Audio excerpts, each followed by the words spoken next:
कभी सोचा है हमारे आसपास एक पूरी की पूरी दुनिया है। एक ऐसी दुनिया जो हमें दिखती तो नहीं, लेकिन हमारी जिंदगी के हर छोटे बड़े पहलू पर अपना असर डालती है। आज हम इसी अदृश्य दुनिया के, कह सकते हैं, शासकों यानी सूक्ष्म जीवों की कहानी जानेंगे। तो जरा इस सवाल पर गौर कीजिए। ये कोई साई-फाई फिल्म की कहानी नहीं है, ये हमारी असलियत है। ये जीव हैं जो दिखाई नहीं देते, लेकिन इनका असर, इनका प्रभाव हर जगह है। तो सवाल उठता है, आखिर ये सूक्ष्म जीव हैं क्या? सीधी सी भाषा में कहें तो ये वो जीव हैं जिन्हें देखने के लिए माइक्रोस्कोप चाहिए। और इनकी सबसे हैरतअंगेज बात पता है क्या है?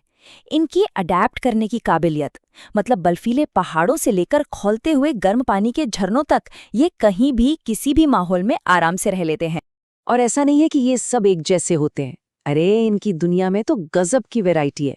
मोटे तौर पर देखें तो सूक्ष्म जीवों के 4 मेन ग्रुप्स हैं: बैक्टीरिया, फंगस, प्रोटोजोआ और कुछ तरह के शैवाल, जिन्हें एल्गी भी कहते हैं। और हर एक का अपना अलग रूप, अपना अलग काम है। लेकिन कहानी का हमेशा एक दूसरा पहलू भी होता है ना? और यहाँ वो पहलू थोड़ा डार्क है, क्योंकि सारे सूक्ष्म जीव हमारे दोस्त नहीं होते। कुछ तो हमारी कहानी के असली विलेन हैं। इन्हें हम कहते हैं पैथोजेंस, यानी रोगजनक। तो ये पैथोजेंस क्या हैं? ये वो घुसपैठिए हैं जिनका एक ही काम है हमें बीमार करना। और ये बड़े शातिर होते हैं। कभी हवा में सांस के साथ, तो कभी गंदे पानी या खाने के जरिए, या फिर किसी बीमार इंसान को छूने से ये चुपके से हमारे शरीर में एंट्री ले लेते हैं। ये टेबल देखिए, यहाँ कुछ उदाहरण है कि ये दुश्मन कितने अलग अलग तरीकों से हमला करते हैं। जैसे टीबी का बैक्टीरिया वो हवा से फैलता है, वहीं हैजा और टाइफाइड के बैक्टीरिया पानी और खाने में छुपे होते हैं। और मलेरिया का प्रोटोजोआ तो मच्छर को अपना हथियार बनाकर हम तक पहुंचता है। मतलब हर किसी का अटैक करने का स्टाइल ही अलग है। और जानते हैं, कई बार इन दुश्मनों को मदद करने वाले भी होते हैं। इनका अपना एक, कह सकते हैं, ट्रांसपोर्ट नेटवर्क होता है। वो जो घर में आम सी मक्खी दिखती है ना, वो कचरे से बीमारी उठाकर सीधे हमारे खाने पर लाकर रख सकती है। और मच्छरों की तो बात ही क्या करें। फीमेल एनोफिलीज मच्छर मलेरिया फैलाती है, और एडीज मच्छर डेंगू, दोनों ही बहुत खतरनाक बीमारियां हैं। और इनका काम सिर्फ हमें बीमार करना नहीं है। नहीं, ये हमारे खाने पर भी धावा बोल देते हैं। खाने पर पनपते हैं, उसे खराब करते हैं, जहरीला बना देते हैं। और इसी वजह से होती है फूड पॉइजनिंग। तो इसका असर सिर्फ हमारी सेहत पर नहीं, बल्कि हमारी जेब पर, हमारी इकोनॉमी पर भी पड़ता है। लेकिन रुकिए, अगर अब तक ये लगने लगा है कि सारे के सारे सूक्ष्म जीव विलन ही हैं, तो अब कहानी में एक जबरदस्त ट्विस्ट आने वाला है। क्योंकि सच तो ये है कि इनमें से कई हमारे सबसे अच्छे दोस्त हैं। इतने अच्छे कि शायद उनके बिना हमारी जिंदगी चल ही नहीं पाती। तो ये है इनकी असली पहचान, 2 चेहरे। एक तरफ बीमारियां फैलाना, चीजें खराब करना, तो दूसरी तरफ हमारी रोज की जिंदगी को चलाना। सोचिए, दही और ब्रेड बनाने से लेके जान बचाने वाली एंटीबायोटिक्स बनाने तक, और तो और हमारे पर्यावरण को साफ रखने में भी ये हर अच्छे काम में हमारे साथ हैं। कभी इस नज़र से देखा है कि हमारा किचन भी एक तरह की माइक्रोबायोलॉजी लैब है? जब दूध में थोड़ा सा दही या जामन डालते हैं, तो लैक्टोबैसिलस नाम का बैक्टीरिया ही है जो उसे दही में बदल देता है। और वो जो ब्रेड, इडली या भटूरे इतने सॉफ्ट और फूले फूले बनते हैं, वो कमाल है यीस्ट यानी खमीर का। ये सब प्योर साइंस है जो रोज हमारे किचन में हो रहा होता। अच्छा, किचन से बाहर निकलकर अब मेडिकल की दुनिया में चलते हैं।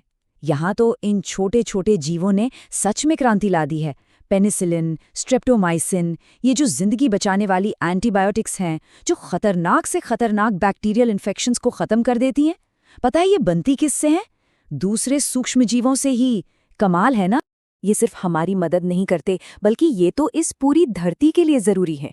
मतलब ये इस प्लैनेट की नींव है। जैसे राइजोबियम नाम का बैक्टीरिया है, वो हवा से नाइट्रोजन को पकड़कर पौधों के लिए खाने लायक बनाता है। अगर ये ना हो तो हमारी मिट्टी बंजर हो जाएगी, फसलें नहीं उगेंगी और पूरी की पूरी फूड चेन ढह जाएगी। सही मायनों में ये प्रकृति के असली किसान हैं। तो सवाल ये उठता है कि जब ये जीव दोस्त भी हैं और दुश्मन भी, तो इंसानों ने इनके साथ डील करना कैसे सीखा? हमने कैसे इनकी ताकत को अपने फायदे के लिए इस्तेमाल करना शुरू किया? चलिए अब इंसानियत की इसी स्मार्टनेस की कहानी देखते हैं। और इस कहानी में एक हीरो की एंट्री होती है। नाम है एडवर्ड जेनर, एक इंग्लिश डॉक्टर। उनके एक आइडिया ने, जो उस वक्त बिल्कुल क्रांतिकारी था, मेडिकल साइंस की दिशा ही बदल दी, और इसीलिए उन्हें फादर ऑफ इम्यूनोलॉजी कहा जाता है। देखिए, जेनर ने एक बड़े दिलचस्प चीज नोटिस की। उन्होंने देखा कि जिन दूध दूहने वाली औरतों को काउपॉक्स, जो एक हल्की सी बीमारी थी, हो जाती थी, उन्हें कभी भी जानलेवा स्मॉलपॉक्स यानी चेचक नहीं होता था। बस इसी एक ऑब्जर्वेशन से एक जबरदस्त आइडिया आया।